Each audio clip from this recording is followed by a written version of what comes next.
Welcome back, everyone. It's night, and I got a guide to help you enter the DLC as quickly as possible upon starting a new game. As we learned from the Famitsu interview with game director Hidetaka Miyazaki, we will need to defeat both Starscourge Radahn and Mohg Lord of Blood in order to enter the world of the DLC. The process of getting to both of these bosses upon starting a new game actually doesn't take long at all. Radahn becomes available to fight upon entering Leyndell, and Mohg can be reached early upon completing Vare's Bloody Finger questline. The real issue is actually defeating these two demigods, as they are both two of the strongest bosses in the entire game, and unless you're some kind of gaming demigod with the power of Ultra Instinct, you won't be able to beeline straight to these bosses and kill them unprepared. In order to defeat these two, we will need to make a couple of detours around the lands between to collect power. For the average player, this run will take roughly 3 hours to complete. This guide is intended for players who have already beaten the game. I do not recommend this run to anyone playing through the game for the first time, as general knowledge of the game's landscapes and boss movesets will be needed. My weapon of choice for this run is a large club, focusing heavily on charged R2s. The large club is a Great Hammer class weapon. The weapon class has the highest poise damage in the game, second only to colossal weapons.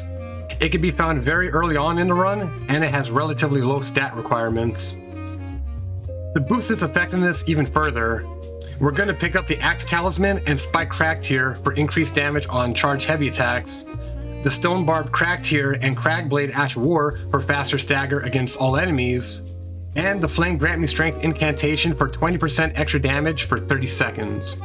Starting off our run, I choose the Vagabond class with their high strength and vigor stats, as well as their decent armor. Our build is going to be taking a lot of trades while landing its charge attacks, so we're going to need a good amount of defense to tank damage. For the starting gift, I choose the Golden Seed to increase our number of healing flasks. Upon entering the world, we're going to want to remove our shield and sword to drop our equip load down to medium, so our character isn't slowed down. Then we make our way to the Grafted Scion and have him unite us with the Cold Embrace of Death.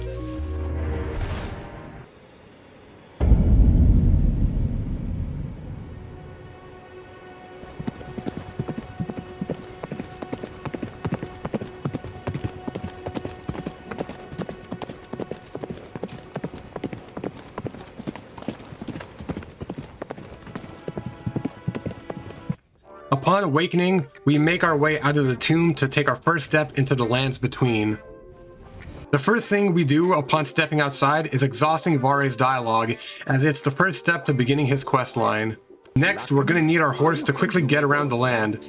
To do this, we'll need to light at least 3 graces, and then sit at the third one to gain our steed. So first we light the 2 graces closest to us, that being the First Step Grace by Vare, and the grace in the Church of Ella, just a couple steps north. While you're at the church, don't forget to grab the smithing stone sitting on the anvil to the left of the merchant. From there, we'll head east towards the Gatefront Ruins, where we'll find our third grace. But before we light it, we're gonna grab the whetstone and the map fragment in the ruins. The whetstone will be necessary for switching the Ash of Wars on our weapon later. After sitting at the third grace, we will get a cutscene where we meet Melina and receive our horse.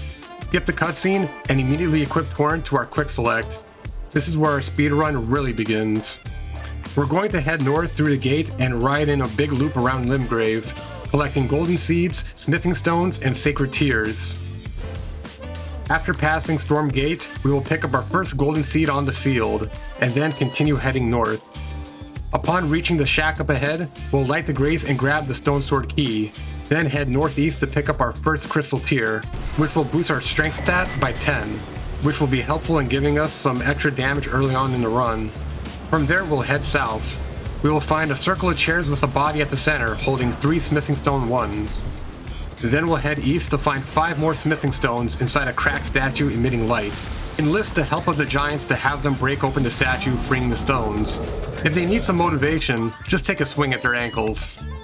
Next, we're going to head northeast towards St. Bridge, where we'll find 2 smithing stones besides a pumpkinhead giant. Grab the stones, and continue heading east. After reaching the Summon Water Village Grace, light it and head south. Navigate your way down the cliffs, and make your way towards the church. During your run, you'll find some of these grave sites with open tombs holding various amounts of runes. You can grab them if you don't mind taking the extra time to do so, as it'll help you level up your build faster. Before reaching the church, you'll find a smithing stone grade 2 at the bottom of a cliff beside a rune bear fighting a pack of wolves. Navigate to the bottom and grab the stone while trying to avoid getting caught up in the skirmish. After reaching the church, pick up your first sacred tier and wondrous flask of physic. Equip your physic flask and then sit at the grace. Select your physic tiers and upgrade your crimson tier flask. After that, head south towards the forest. Following the dirt trail, you'll find a map fragment. Grab it and then head left and up and over the small hill to find the spike-cracked tier sitting at the bottom of a minor Erdtree. Continue heading south until you hear the howl of a wolf. Follow the howl as it'll lead you to the Mistwood Ruin. Within, you'll find a chest containing a grade 2 smithing stone. Grab it and then head towards the sleeping rune bear. Avoid the bear and head down the steps to find the axe talisman. Equip it and continue heading south towards Fort Height. Light the grace at the bottom of the fort and then head up to grab another golden seed. And then to the very top of the fort, where we'll receive the first half of the Dectus Medallion, which will give us entry into Altus Plateau. Exit the fort and head west. Navigate around the hill and light the grace at the bottom of the hill where the Bloodhound Everjail is.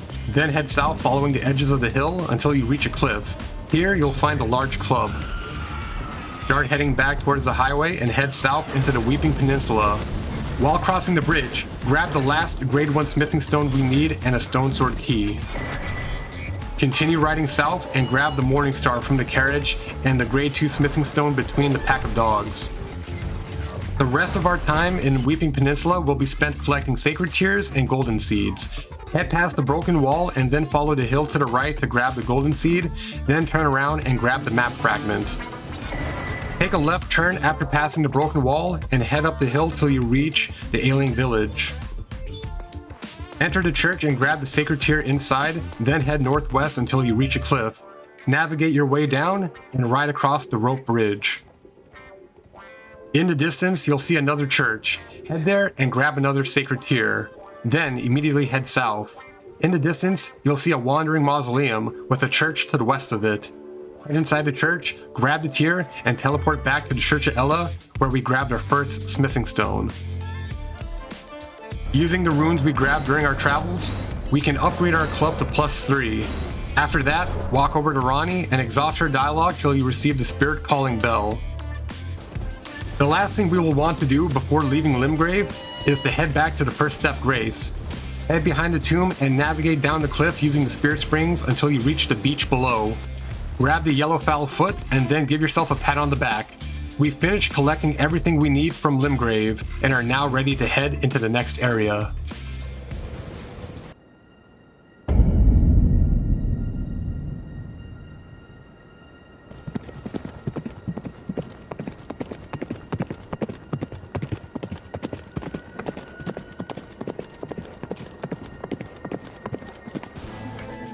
Teleport back to Stormhill Shack and ride north past the Divine Tower Bridge. Continue following the road until you reach the end of the collapsed bridge that leads into Liurnia. Make a left turn and take the hidden path that leads around Stormvale Castle. Continue riding until you reach the Church of Irith. Grab the sacred tier inside. From here, we'll make a 180 and head south down the path that leads to the lake. Light the grace and head north, grabbing the map fragment along the way. Once you reach the Lyscar Ruins, you'll find a Smithing Stone 3 beside a gazebo with a teleporter gate. Continue heading north until you find a gazebo with 3 grade 2 smithing stones surrounded by many land squirts. Avoid their putrid flatulence, grab the stones, and head south along the cliffside until you reach the Purified Ruins. Avoid alerting the lobsters and the guards and grab the 2-finger heirloom inside, then head to the structure north of the ruins to find another teleporter gate. Use it and light the Academy Gate Grace. Afterward, grab the Smithing Stone 3 by the Flame Chariot and then head down to the right of the steps where you'll find 3 more Smithing Stone 2s. Head south from here to find a grace sitting in a fallen ruin. Light it, then head back to the Academy steps and follow the path along the road to find another golden seed and map fragment. Teleport back to the ruined grace and head north to grab the Academy key from the Sleeping Dragon. Avoid becoming a well-done cooked dinner and head back to the Academy Gate. Teleport through and light the grace in front of you. At this point, Melina will appear and offer to take you to the Round Table Hold. Once inside, you should be able to upgrade your weapon to at least +4, provided you collected enough runes along the way. After upgrading your weapon, head back to Main Academy Gate and grab the Golden Seed at the end of the collapsed bridge. Turn around and then take the teleporter gate to Bellum Highway. From here, light the grace and head left to the church to grab another sacred tier. Then head down the path behind the church until you find another golden seed and the smithing stone 5 inside a shack. Teleport back to the highway and head to the cliff overlooking the Wandering Mausoleum. Navigate down the cliffside and enter the smithing stone mine to the left. Here we'll find the last 3 smithing stone 2s and smithing stone 3s we need attached to the walls of the cave. The miners inside are all weak to striking damage, which is exactly what our large club deals. So kill the miners for free runes and collect the stones inside. Once reaching the bottom, we'll need to kill the boss before we can teleport out. Like the miners, the boss is weak to striking damage, so you should be able to kill it without too much difficulty. After killing the boss and collecting his runes, head outside the mine and level up your character and weapon again. Now we're ready to head to Caelid to get our smithing stone 4s.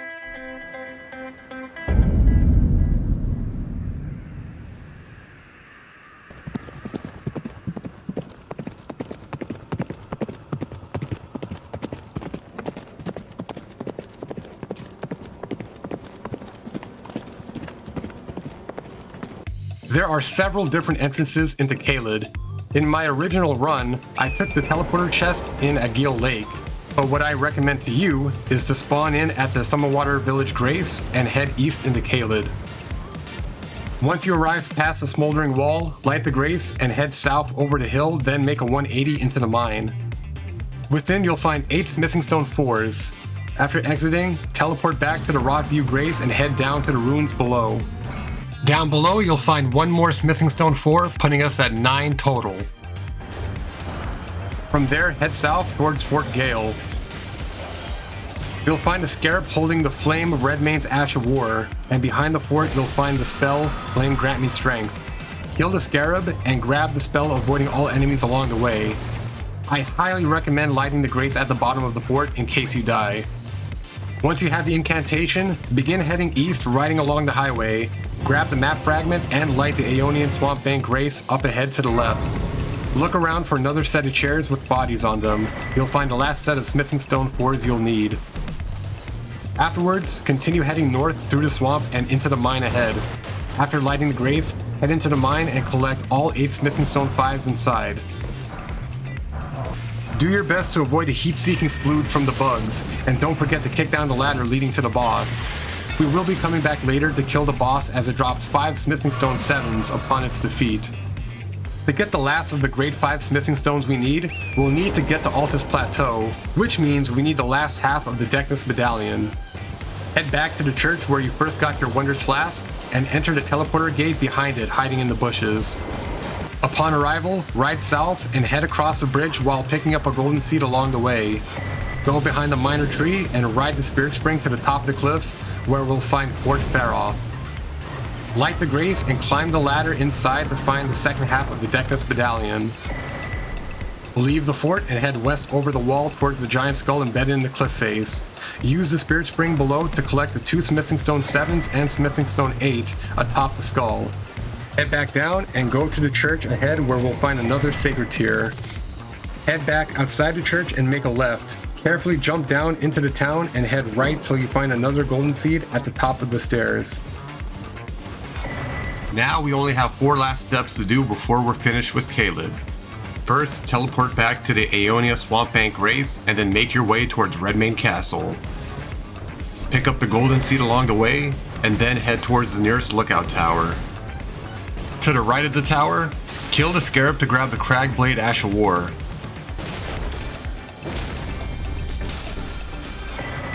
Then light the grace and head across the bridge. Make it to the castle's front gate and jump onto the second lookout tower. Then drop down to the mid-level to grab a smithing stone 6. Now it's time for some button matching. Teleport back to Fort Faroth and pull out the Morning Star you got back in Limgrave. Continuously whack at the giant dragon Grail until it is close to death.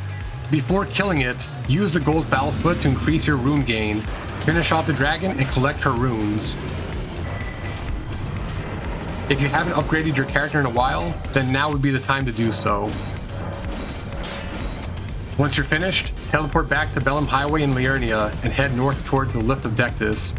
Light the Grace inside and take the lift to Altus Plateau.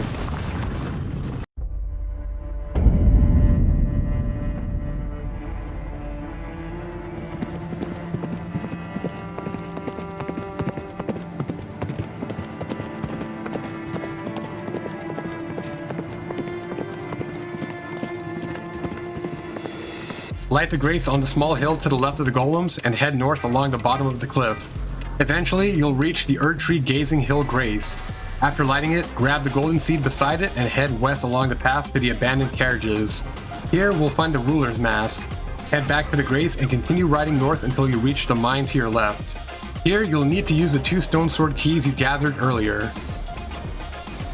Enter the cave and grab the last 3 smithing stone 5s we need. For our next step, we'll be making a big loop all around Altus Plateau. Head back out the cave and teleport back to Altus Plateau Grace. Follow the highway east until you reach a split in the road. Take the path to the left and grab the golden seed and map fragment. Turn around and light the Grace back by the split in the road, then head east. Ride past all the enemies along the stairs and head straight past the gates. Immediately light the next Grace before the 2 tree sentinels reach you. Pick up the 2 golden seeds and then head east towards the lake at the bottom of the hill. Enter the mine on the other side of the lake and run past the illusionary walls. You will eventually find a large room with a statue at the bottom containing 3 smithing stone 6s. Carefully bait the abductor virgin into destroying the statue to secure the stones and then leave. Teleport back to the Grace by the gate and head north up the stairs. Ride past the gargoyle and grab the pair of golden seeds. Continue riding north past Margit and light the next Grace. From here, head up the stairs and then down the hill until you reach another lake. Continue riding north past the bridge underpass until you find another statue containing 2 more smithing stone 6s. Ride towards the trees to the north of the statue, where you'll find a giant rune bear. Bait the bear into destroying the statue and then get the hell out of there. Teleport back to the last Grace and head west outside the city walls towards the Windmill Village. Along the path, we will find another golden seed. Avoid the catapults and grab the seed, then continue heading west. Upon reaching the Grace at the Windmill Village, head south into the forest to grab another golden seed near the minor Erdtree. After grabbing the seed, head west under the bridge to light the Grace underneath. Then continue heading west into Mount Gelmir. Head left towards the ladder on the cliff face upon reaching the 2 abductor virgins fighting royal soldiers.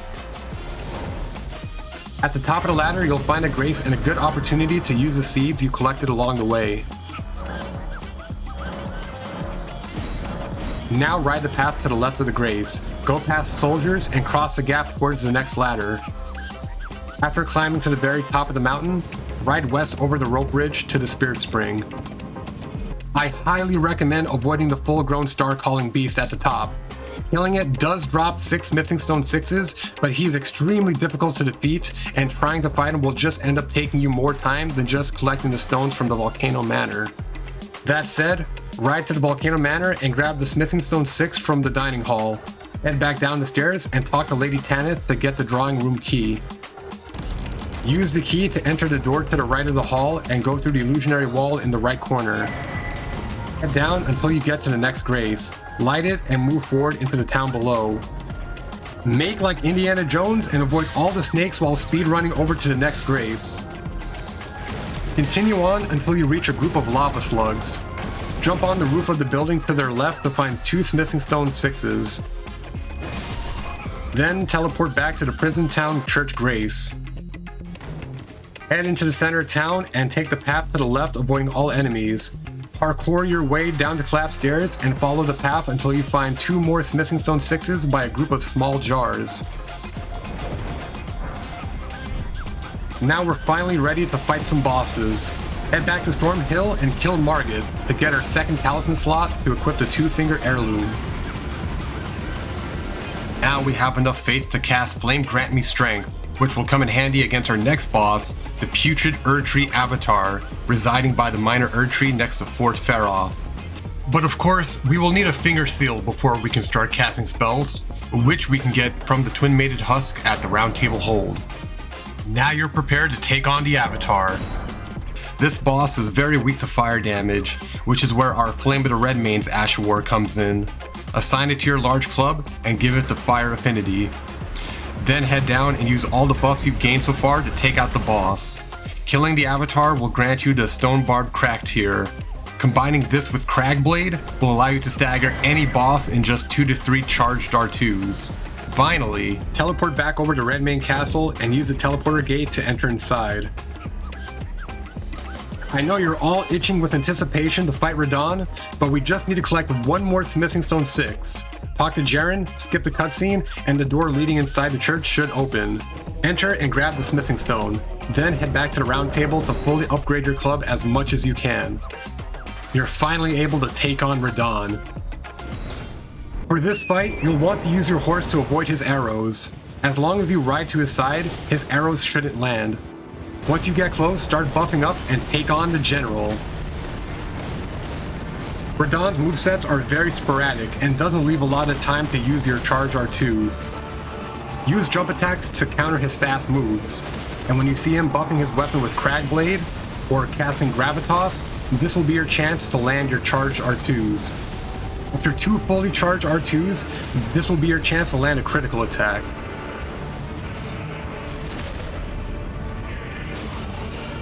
At this point, Radahn will retreat into the air to initiate his second phase.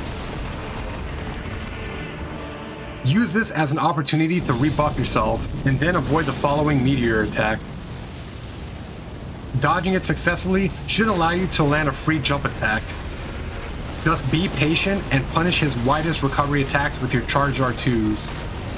With some luck, you should be able to defeat him on your first try.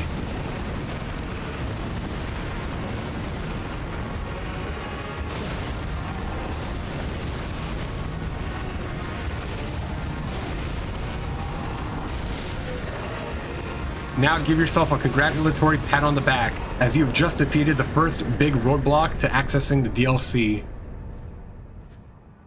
Celebrate by spoiling yourself with level ups, using the runes gained from Radahn.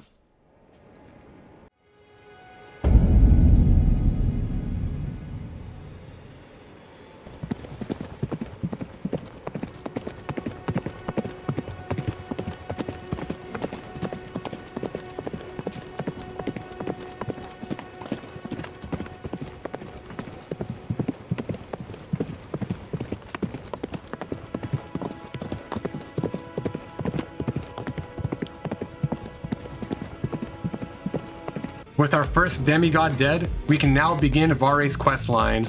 Head back to the Round Table Hold and make acquaintances with Ania and the 2 Fingers. Then teleport back to Liurnia at the Fallen Rune's Grace and head north till you reach the Rose Church. Talk to Vare until you receive the Festering Fingers.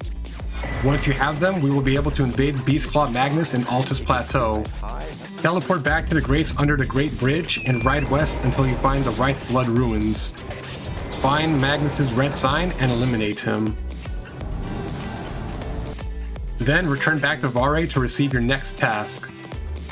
He should give you the Lord of Blood's favor. Teleport over to the lift of Dectus Grace and head south towards the Frenzied Flame Village. Try your best to avoid getting frenzied and make your way to the tower to kill the villagers at the top.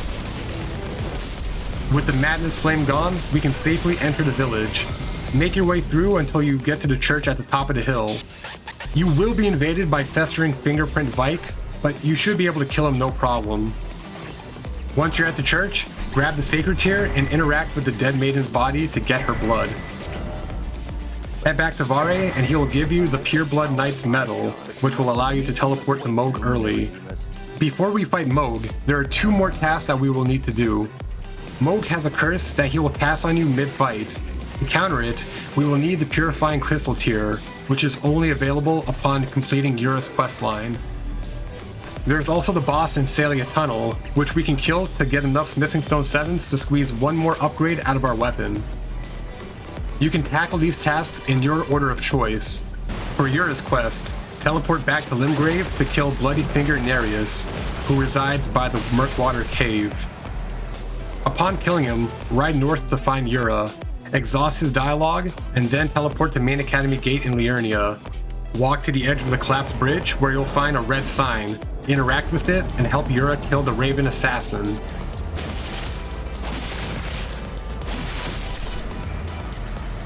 After spawning back in your world, talk to Yura until he mentions Violet Finger Eleonora. Here's a token of I'm dying. The conclusion of this quest will have us teleporting back to Altus Highway Junction. Ride northwest of the road until you find a small cliff leading to the Second Church America.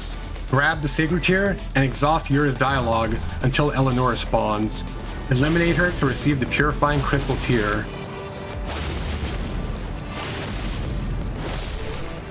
With the Fallen Star Beast and Eleanor defeated, you are now ready to take on Mohg.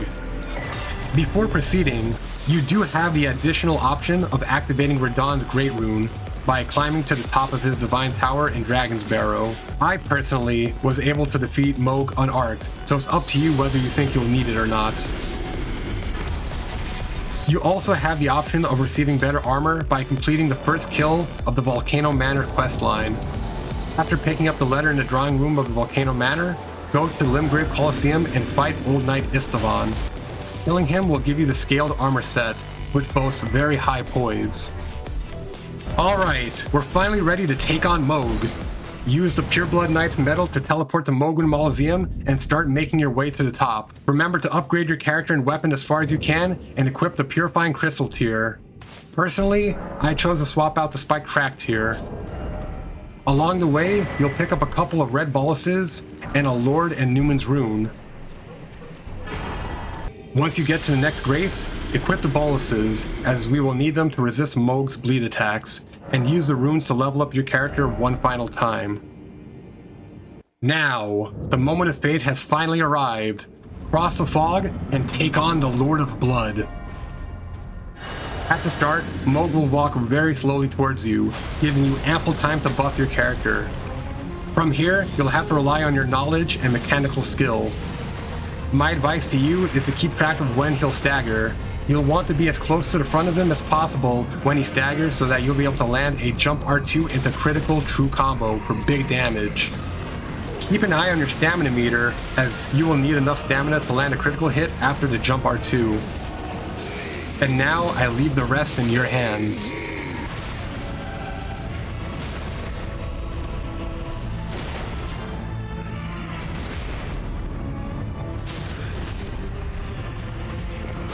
I can see it as clear as day.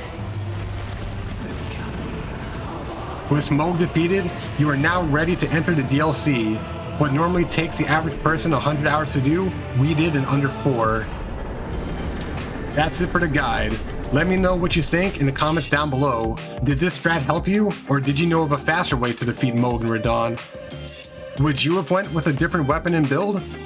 Please share your ideas so we can help each other out and enter the DLC together. As always, if you enjoyed this video, please leave a like and subscribe if you aren't already. Besides uploading to YouTube, I also do live streams on Twitch, so follow me there if you're interested in seeing me play Elden Ring and other games.